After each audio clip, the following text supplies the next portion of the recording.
പണി എന്ന് പറഞ്ഞിട്ടൊരു പടം ലാസ്റ്റ് ജോജ് ചേട്ടന്റെ പടം. അപ്പൊ അതിൽ എനിക്കൊരു നല്ലൊരു വേഷം കിട്ടി. പിന്നെ അതിന്റെ തൊട്ടടുത്ത് തന്നെ ഇറങ്ങിയിട്ടുണ്ടായിരുന്നു ചന്ദ്രനും പോലീസ് എന്ന് പറഞ്ഞിട്ട് പടം. അതിൽ ഞാനായിരുന്നു ലീഡ് ചെയ്തിരുന്നത്.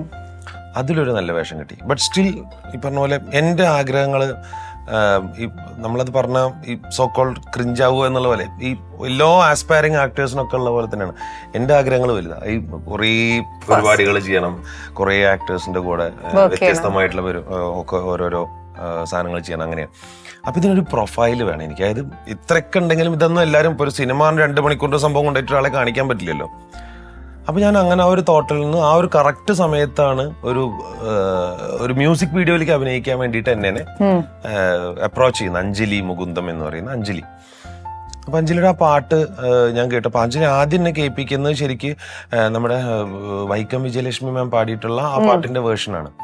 അത് കേട്ട് കഴിഞ്ഞപ്പോൾ ഓക്കെ, ഇതിൽ there is something extra add on ചെയ്യാൻ പറ്റുമെന്നുള്ളൊരു തോന്നൽ. പിന്നെ കുറേ കാലമായിട്ട് ഉള്ളിലുള്ള കുറേ വിഷ്വൽസ്, അല്ലെങ്കിൽ കുറേ സമയങ്ങളായിട്ട് എന്തൊക്കെയോ റാൻഡംലി കുറേ വിഷ്വൽസ് ഒക്കെ കയറി വന്നിട്ടുണ്ട്. അതിനെ ആൾക്കാരുടെ ഉള്ളിലേക്ക് ഏറ്റവും പെട്ടെന്ന് ഇൻജെക്ട് ചെയ്യണമെന്നുണ്ടെങ്കിൽ അവർക്ക് താല്പര്യമുള്ള ഒരു വൈബ്രൻ്റ് ആയിട്ടുള്ള രീതിയിലുള്ള മ്യൂസിക് ആഡ് ഓൺ ചെയ്ത് അതിന് ഒരു മ്യൂസിക് പശ്ചാത്തലത്തിൽ കൊടുത്ത് ഒരാളിലേക്ക് ഏറ്റവും വിഷ്വലി കാണുമ്പോൾ ഏറ്റവും അട്രാക്റ്റഡ് ആവുന്ന കളറുകളിൽ ഒന്നായിട്ടുള്ള റെഡ്, ഡാർക്ക് ബ്ലൂ, ബ്ലാക്ക് എന്ന് പറഞ്ഞാൽ രാത്രി, അങ്ങനത്തെ പശ്ചാത്തലത്തിലേക്ക് കൊടുത്തിട്ട് അങ്ങനെ ഒരുക്കിയെടുത്തിട്ടുള്ള പരിപാടിയാണ് ഈ കൺമഷി എന്നുള്ളത്.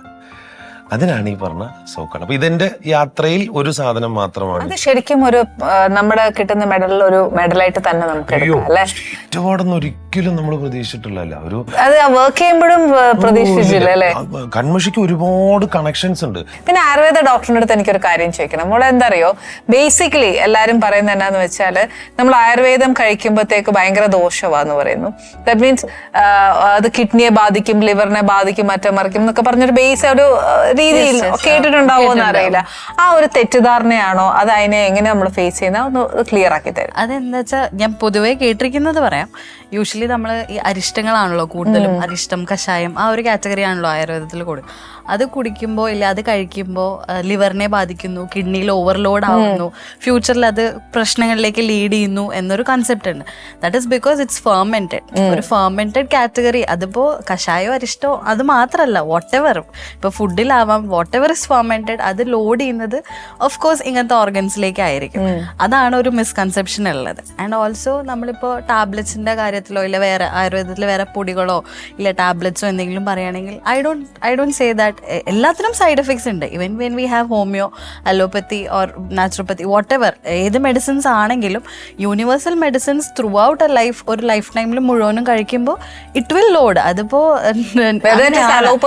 എക്സാക്ട്ലി ഈ അലോപ്പതിക്ക് ഉണ്ടല്ലോ അങ്ങനെ ഈ പറഞ്ഞ പോലെ. അല്ല എന്നാന്നറിയോ, അലോപ്പതിനെ ആരും സ്ട്രെസ് ചെയ്യുന്നില്ല, പക്ഷെ ആയുർവേദത്തിന് ഭയങ്കരമായിട്ട് ഇപ്പൊ ഈയിടയിലായിട്ട് ഭയങ്കര സ്ട്രെസ്ഫുൾ ആയിട്ട് പറയുന്നത് ഈ ഒരു കാര്യത്തിലാണ്. ബിക്കോസ് നമ്മുടെ കൂടുതലും ഫെർമെന്റഡ് കാര്യങ്ങളാണ് പുറത്തേക്ക് വരുന്നത്, ഈ അരിഷ്ടായിട്ടും കഷായിട്ടും. ബിക്കോസ് ഇത് ലൈഫ് ടൈം യൂസ് ചെയ്യുന്ന, ഈ അളവിൽ അത് കഴിക്കാൻ പാടുള്ളൂ, ഈ അളവിൽ കുറച്ച് വെള്ളം ചേർത്ത് കഴിക്കേണ്ടി വരും, ഈ അളവിൽ ഇല്ല വേറെ എന്തെങ്കിലും ഒരു ആഡ് ചെയ്ത്, ലൈക്ക് ഇപ്പോൾ ഹണി, വി ഗീവ്, നമ്മൾ പ്രക്ഷേപകം എന്ന് പറയും ആയുർവേദത്തിൽ പറയുമ്പോൾ, അതിൻ്റെ കൂടെ എന്തെങ്കിലും സബ്സ്റ്റിറ്റ്യൂട്ട് ആയിട്ട് നമ്മൾ ആഡ് ചെയ്തിട്ട് വേണം കഴിക്കാൻ ചില മെഡിസിൻസ് കഴിക്കുമ്പോൾ.